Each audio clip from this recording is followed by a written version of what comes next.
ছাত্র দলের বিএনপির লোকজন ভোট ডাকাতি করলো, এত কিছু করলো, মারলো, যাইতে দিল না, এত কিছু করলো।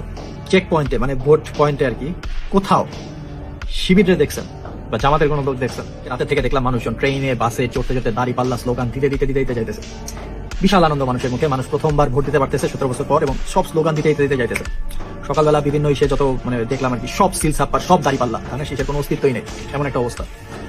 নির্বাচন শেষ হওয়ার ঠিক 2 ঘন্টা আগে তারেক আঙ্কেল আসলো, আইসা বললো যে ফলাফল যদি অন্যরকম হওয়ার চেষ্টা করা হয়, অন্যরকম করানোর চেষ্টা করা হয়, তাহলে আমরা নির্বাচন বয়কট করবো।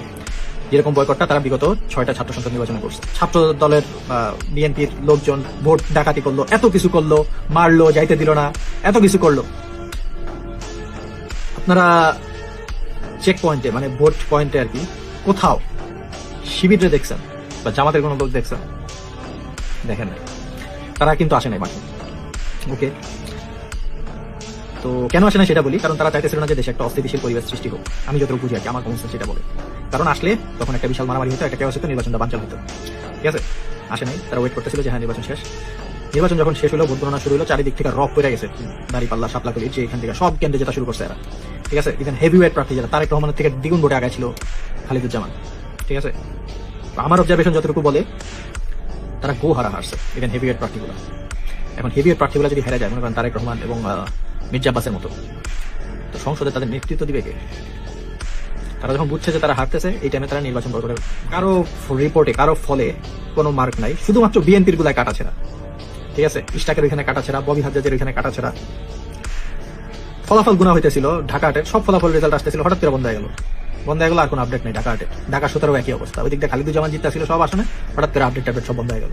এদিক দিয়ে মিডিয়া ঘোষণা করে দিচ্ছে অলরেডি যে বিএনপি সরকার গঠন করতেছে, তারেক রহমান প্রধানমন্ত্রী। কিন্তু দেশে যে নতুন সরকার আসছে কোনো আমেজ নেই, খেয়াল করছেন? কারণ ওই যে মিডিয়া করতেছেন নাঙ্গা নাচ, আর এই দিক দিয়ে জামাত মনে করেন যে এখনো খিচকা বসে আছে, জামাত এনসিপি, যে দেখি সরকার কি বলে। কিন্তু জামাত আর এনসিপির উদ্দেশ্য করে আমি এটুকু বলবো যে দেখেন, জনগণ আপনাদের ভোট দিছে আমানত হিসাবে। ভোটটা আপনাদের কাছে আমানত, আমাদের, এটা খেয়ানত করেন না, এদিকে কম্প্রোমাইজ করেন না। এরপরের বার কিন্তু জনগণ ভোট দিবে না তাইলে আর।